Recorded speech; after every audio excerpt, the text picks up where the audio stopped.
For more on this, I'm joined now by our international affairs editor, Philip Turl. Philip, now, this wasn't part of Theresa May's original plan, but tomorrow, Thursday, British voters will be electing members of the European Parliament. And the Brexit party, led by Nigel Farage, a very young party, is expected to come out on top.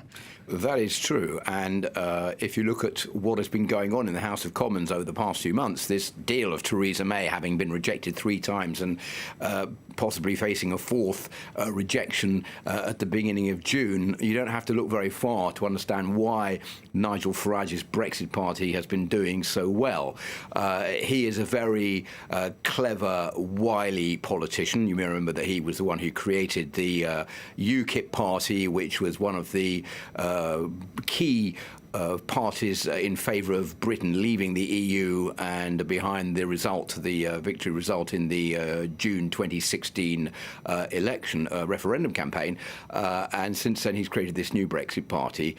If you listen to what Nigel Farage says, he is very clever in putting the blame on politicians in the UK, and that means that they are turning their backs on the traditional parties. So if you look at the opinion polls for tomorrow, it's disastrous for the Conservatives. They're on 7%.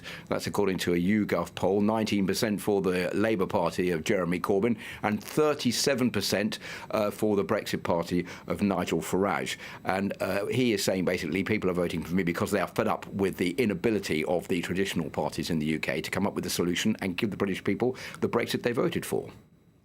Tell us more about why the Brexit party is doing so well. Well, if you look at how Nigel Farage is organising his party, he spent a lot of time in the United States observing Donald Trump, for example.